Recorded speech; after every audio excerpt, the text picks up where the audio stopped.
اللهم صل على سيدنا ومولانا محمد۔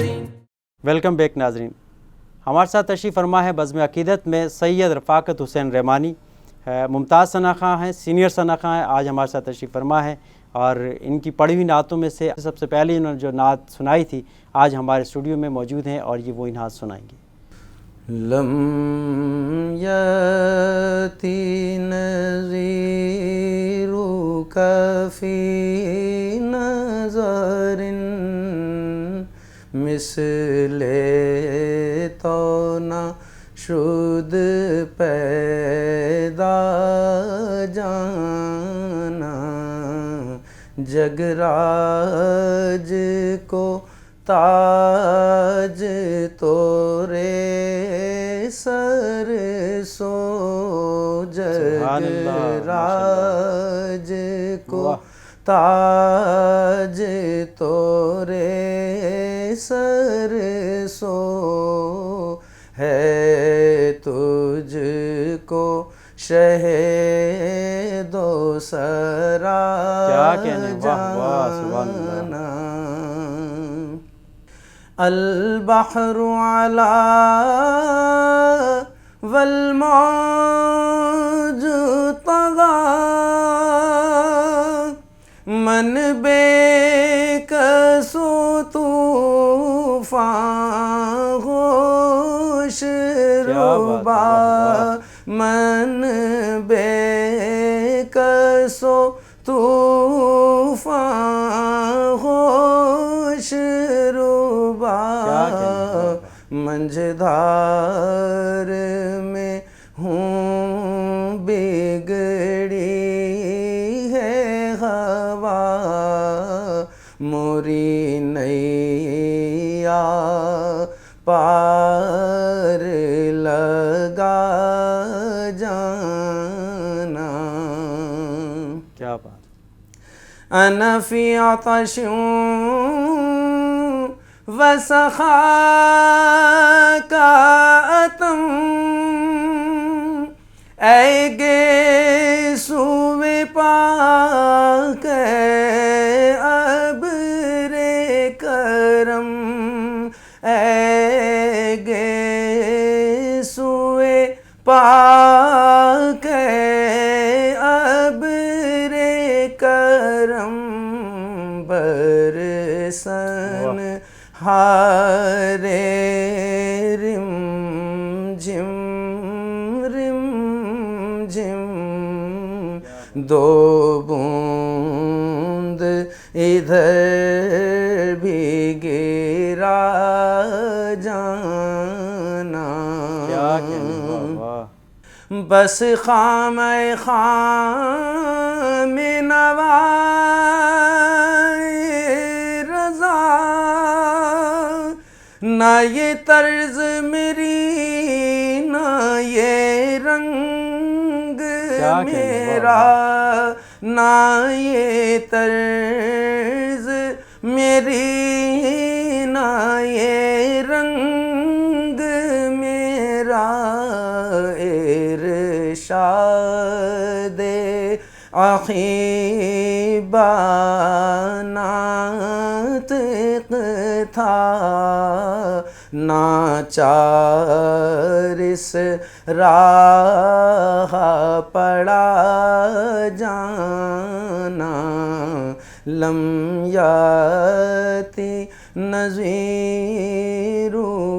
فی نظر مثل تو نہ شد پیدا جانا۔ سبحان اللہ، ماشاء اللہ۔ جزاک اللہ۔ رفاقت بھائی، آپ نے نعت خوانی شروع کی اور آپ نے اس کو ایز اے پروفیشن جوائن کیا ہے یا عقیدت و محبت میں پڑھتے ہیں؟ نہیں، میں نے اسے ایز اے پروفیشن جوائن نہیں کیا، بلکہ عقیدت اور محبت سے، چونکہ میرے گھر میں اس وقت گھروں میں ماحول ہوتا تھا، محافل گھروں میں ہوا کرتی تھیں، تو میری والدہ محترمہ اکثر گھر میں محفل میلاد بھی کیا کرتی تھیں، اسی حوالے سے عموماً گھروں میں ایک مذہبی ماحول ہوا کرتا تھا۔ تو میری والدہ بھی پڑھا کرتی تھی، میں ان کو دیکھا کرتا تھا، ان کو بھی دیکھ کر مجھے یہ اس طرف رجحان ہوا نعت خوانی کی طرف. اور پھر جب ٹی وی کے اوپر نعت شریف وغیرہ آتی تھی میں سنتا تھا، جیسے میں نے ابھی آپ کو بتایا. تو میں نے عقیدت اور محبت سے اس کو جوائن کیا.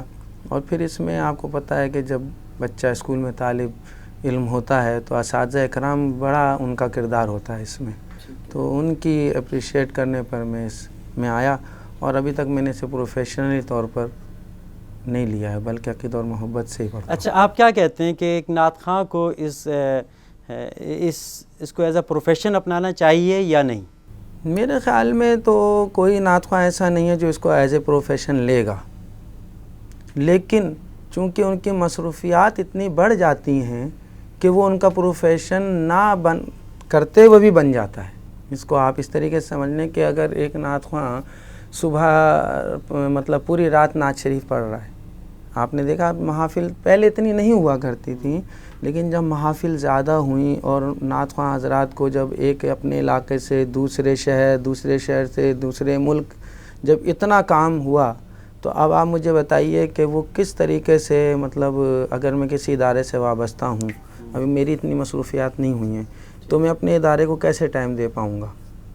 اور بہت سے ثنا خوانوں نے اچھی لگائی اپنی نوکریاں جو ہیں وہ اسی وجہ سے چھوڑیں کہ ہم بجائے کہ وہ حرام کمائیں وہاں پر جھوٹ بولیں، تو بہتر یہ کہ اس کو چھوڑ دیا جائے، جب اسی میں اللہ تعالیٰ اتنا کرم فرما رہا ہے اور عزت بھی دے رہا ہے. اور اس میں جو ہے کہ جب لمٹس کراس ہو جاتی ہیں، یعنی کہ ایک اس کا ایک بتا دیا گیا ہے کہ اتنی مقدار میں آپ نے جس طرح کے شرعی لحاظ سے بھی ہے کہ آپ اتنا منافع لیں. ڈیمانڈ کی جہاں تک جس طرف آپ جا رہے ہیں میں سمجھ رہا ہوں اس کو، ڈیمانڈ کی طرف اگر آپ جا رہے ہیں تو ڈیمانڈ نہیں ہونی چاہیے. اس میں پروفیشن جب بنتا ہے جب بندہ ڈیمانڈ کرتا ہے کہ میری یہ ڈیمانڈ پوری کرو تو میں ایسا کروں گا.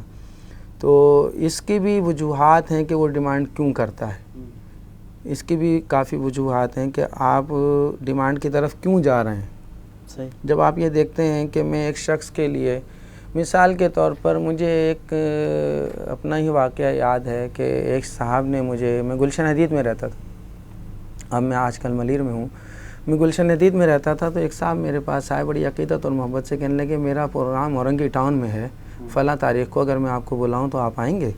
میں نے کہا جی بہتر، میں ضرور آؤں گا، آپ مجھے بلائیے گا، میں آ جاؤں گا. انہوں نے مجھے دعوت دی، میرے گھر پر آئے، مجھے کارڈ پیش کیا، اور میں اپنے کنوینس سے ان کے پروگرام میں پہنچنے کے بعد ان کا پروگرام جو انہوں نے ٹائم دیا تھا وہ شروع نہیں ہوا تھا اس وقت تک. ٹھیک ہے، اس میں تقریباً گھنٹہ ڈیڑھ گھنٹہ بیٹھا رہا، وہ پروگرام شروع ہوا، پھر گھنٹے ڈیڑھ گھنٹے کے بعد میری جناب باری آئی. ہوتے ہوتے یہ ہوا کہ رات کے 12 بج گئے. رات کے 12 بجے میں نے نعت شریف پڑھی. اب وہ نعت شریف میں نے کتنی دیر پڑھی؟ مشکل سے 10 منٹ پڑھی ہوگی، 15 منٹ پڑھی ہوگی، لیکن اس کے پڑھنے میں میرا کتنا وقت لگا. میں یہاں سے گھر سے چلا، وہاں پہنچا، ان کو خوش کیا. میں چاہتا منع بھی کر دیتا، بھئی دور ہے میں نہیں آ رہا، لیکن میں اپنے کنونس سے، نہ میں نے ان سے کہا کہ آپ مجھے کنونس پرووائڈ کریں، نہ میں نے ان سے انہوں نے کہا آپ آئیے. میں نے کہا جی میں آ جاؤں گا. ٹھیک ہے، میں پہنچ گیا وہاں پر، میں نے نعت شریف پڑھی. جب میں چلنے لگا تو میں نے کہا حضور اجازت ہے؟ کہنے لگا السلام علیکم، آپ کا بہت بہت شکریہ، آپ آئے. اب ان کو کیا چاہیے تھا؟ مجھ سے پوچھتے آپ کیسے آئے، آپ کیسے جائیں گے، رات کے 12 بج رہے ہیں. تو یہ سب جو معاملات ہوتے ہیں یہ انسان کو اس بات پر مجبور کرتے ہیں کہ وہ ساری چیزیں پہلے آپ سے منوائے. تو کہاں گیا یہ سارا کہ جو حضرات محافل کا انعقاد کرتے ہیں، جو ہمیں مدعو کرتے ہیں، جو ہمیں اپنا مہمان بناتے ہیں، ان کو کیا چاہیے؟ اب وہ آپ نے یہ بھی دیکھا کہ بڑی بڑی محافل کا انتظام ہو رہا ہے، اس پہ جناب علی بتایا جا رہا ہے کہ اس پہ اتنے ہزاروں اس کی آرائش پر خرچ ہو گئے. ٹھیک، آپ وہ آرائش کر لیں، سب انتظامات کر لیں، لیکن نعت خواں نہ پہنچے، مقرر نہ پہنچے جس کو آپ بلانا چاہتے ہیں، تو کیا آپ کا پروگرام کامیاب ہوگا؟ نہیں ہوگا. لیکن اگر آپ وہ آرائش نہ کریں، نعت خواں بھی پہنچ جائے، مقرر بھی پہنچ جائے، آپ کا پروگرام کامیاب ہے. کامیاب کس سے ہوا؟ نعت خواں سے ہوا، مقرر سے ہوا. اور پھر ماشاءاللہ بہت ان کی اچھی گفتگو کر رہے ہیں رفاقت بھائی آپ. اور اگلا بھی سوال انشاءاللہ اسی حوالے سے میں آپ سے یہ پوچھنے کی کوشش کروں گا کہ نعت خوانی جب ہوتی ہے کہ رات کے دیر تک یعنی کہ آخری پہر تک چلے جاتے ہیں تو اس میں بھی کافی جو ہے کہ لوگوں کو مشکلات ہیں, اس پہ بھی گفتگو ہوگی. ناظرین وقت ہوا ایک بریک کا, ملتے ہیں ایک چھوٹے سے وقفے کے بعد. اللهم صل على سيدنا